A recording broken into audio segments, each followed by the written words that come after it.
నమస్తే. Welcome to MPC media. చాలామంది నాకు పర్సనల్‌గా మెసేజ్ చేస్తున్నారు. అండ్ అలాగే ఫోన్‌లు కూడా చేస్తున్నారు. అన్నా ఏమైంది? రీసెంట్‌గా కొత్తగా ఆఫీస్ ఓపెన్ చేసుకున్నావు కదా! సో, నువ్వెందుకు ఆఫీస్ నుంచి వీడియోస్ చేయట్లేదు?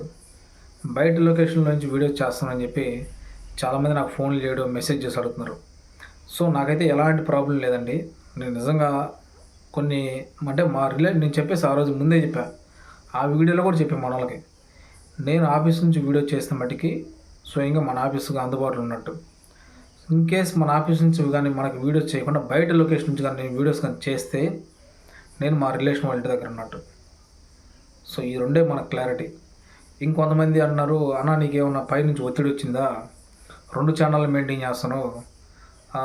ఓన్లీ పొలిటికల్‌నే నువ్వు వీడియోస్ అప్‌లోడ్ చేసుకుంటూ వెళ్ళిపోతున్నావు. పొలిటికల్ గురించి నువ్వు విమర్శించుకుంటూ వెళ్తున్నావు.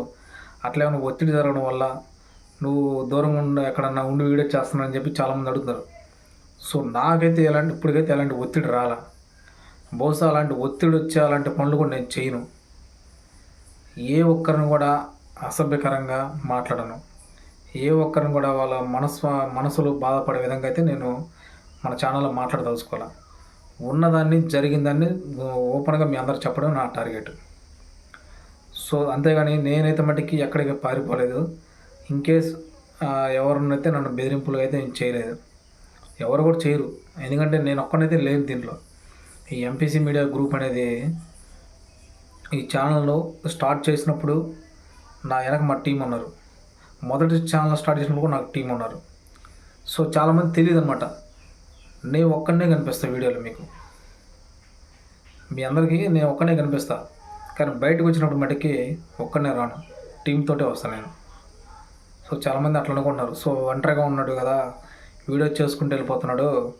ఎవరన్నా ఇప్పుడున్న పరిస్థితిని బట్టి ఏమన్నా రాష్ట్రంలో జరుగుతున్న దాడులు గాని చూస్తే అదేవిధంగా అన్నకి ఏమైనా బెదిరింపులు వచ్చినాయని చెప్పి చాలామంది అనుకుంటున్నారు. సో, మనకైతే అలాంటి బెదిరింపులు రావు. నేను అంత దాకా రానియను కూడా బెదిరింపు కాల్స్ దాకా. ఎందుకంటే మీకు నా వీడియో గాని చూస్తే స్టార్టింగ్ నుంచి నేను జగన్ గారిని విమర్శించాను. రీసెంట్‌గా దువ్వాడ ఫ్యామిలీని విమర్శించాను. లోకేష్ గారిని విమర్శిస్తున్నాను. పవన్ గారి దగ్గర ఉన్న మిస్టేక్స్ కూడా మీకు చెప్తున్నాను. బాబు గారు ఏమైతే మేనిఫెస్టోలు ఇచ్చాడో, ఇవ్వట్లేదో, ఇస్తానని చెప్తుండో వాటి గురించి కూడా నేను మీ అందరికి చెప్పాను. సో, దీన్ని దృష్టిలో పెట్టుకొని మీరు అందరూ అర్థం చేసుకోండి. మనం ఉన్నది ఉన్నట్టే ప్రజలకు చెప్పాలి. ఎందుకంటే మనల్ని నమ్ముకుని ఫాలోవర్స్ ఉన్నారు కాబట్టి మనం ఈరోజు కూడా ఇదే ఆఫీసులో కూర్చొని మాట్లాడుతున్నామంటే దానికి కారణం నా 2 భుజాలు, నా బ్యాక్ సపోర్ట్ ఎవరంటే మన ఫాలోవర్సే. ఓపెన్‌గా చెప్తాను, మన ఫాలోవర్స్ వల్లనే నేను ఈరోజు ఇక్కడే ఉండి వీడియో చేస్తున్నా. సో, నేను కొన్ని కారణాల వల్ల మా రిలేషన్ వాళ్ళ ఇంటికి వెళ్ళాను. అందుకని చెప్పి నేను అక్కడి నుంచి వీడియోస్ మీ అందరికి అప్డేట్ అందించా. సో, ఎందుకు వెళ్ళాను, ఏంటి, అది గుడ్ న్యూసా, బ్యాడ్ న్యూస్ అనేది కూడా ఒక 2-3 డేస్‌లో మీ అందరికి కూడా చెప్తా. 2-3 డేస్ పట్టొచ్చు, లేదా 5 డేస్ పట్టొచ్చు. ఆ గుడ్ న్యూస్ ఏందనేది మీ అందరికి క్లారిటీగా చెప్పేస్తాను. సో, మంచి గుడ్ న్యూస్ అది. మీరందరూ కూడా ఎవరు ఊహించరు. బహుశా మన ఫాలోవర్స్‌లో కూడా కొంతమందికి తెలుసు ఆ గుడ్ న్యూస్ ఏందనేది.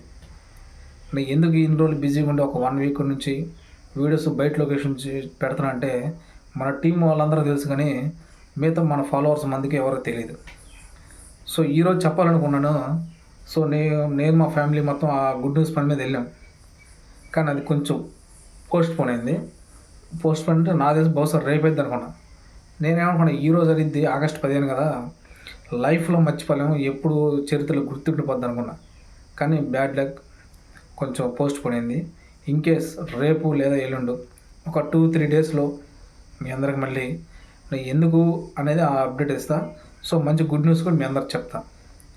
సో, మనకైతే ఇప్పుడు వరకు ఎలాంటి బెదిరింపు కాల్స్ రాలేదు. మనకు అలాంటి పరిస్థితులు కూడా జరగలేదు. సో, మీ అందరి సపోర్ట్ వల్లనే మనం ఈరోజు ఇట్లా ఉన్నాం. సో, ఇదే విధంగా సపోర్ట్ చేయండి. మంచి కంటెంట్‌తో నేను మీ ముందుకొచ్చు మీ అందరినీ ఆకర్షించుకుంటా. సో, ఇన్‌కేస్ ఇప్పుడున్న ప్రతిపక్షాలు కానీ, అధికార పార్టీలు కానీ, ఇంకా మిగతా పార్టీలు కానీ నేనేమన్నా ఇబ్బందికరంగా మాట్లాడుంటే మన ఛానల్ నుంచి వాళ్ళకి రిక్వెస్ట్‌గా మనస్ఫూర్తిగా సారీ తెలుపుతున్నా. ఎందుకంటే ఇప్పుడున్న పరిస్థితులను చూస్తే మేనిఫెస్టోలో బాబు ఒకటి ఇచ్చారు. కానీ కొన్ని అమలు చేయగలుగుతున్నాడు. ఎందుకు? హామీలు కానీ చూస్తే భయమేస్తుంది. పైన చూస్తే బడ్జెట్ లేదు. మనందరికి తెలిసిందే. గతంలో జగన్ గారు ఇచ్చిన హామీలు కూడా ఆయన అమలు చేశాడు, కొన్ని కూడా చేయలేకపోయాడు. అది కూడా ఎందుకంటే బడ్జెట్ ప్రాబ్లం వల్ల. సో నేను అనేది ఏంటంటే అధికారం అనేది మన రాష్ట్రంలో ఎవరికి కూడా పర్మనెంట్ కాదు. ఈ రాజకీయాలు సీఎంలు మారుతూ ఉంటారు, పోతూ ఉంటారు. కానీ మన ఎంపీసీ మీడియా గ్రూప్ మటుకు మారదుగా. నేనే ఉండి మాట్లాడాలి, నేనే ఉండి వీడియోలు చేయాలి, నా టీం మొత్తం బయటకు వచ్చి గ్రౌండ్ లెవెల్లో వర్క్ చేయాలి. సో అందుకని ఎవరైనా ఇబ్బంది పెట్టండి, దానికి మనస్ఫూర్తిగా సారీ చెప్తున్నా. సో ఇదండి ప్రజెంట్ నా అప్డేట్. ఒక 2-3 డేస్లో మంచి అప్డేట్ మీ అందరికి అందిస్తా. సో మంచి గుడ్ న్యూస్ చెప్తా 2-3 డేస్లో. మీరందరూ ఇలాగే మనకు సపోర్ట్ చేయండి. మీ సపోర్ట్ కావాలని చెప్పి కోరుకుంటూ మనస్ఫూర్తిగా సెలవు తీసుకుంటున్నాను. Thank you.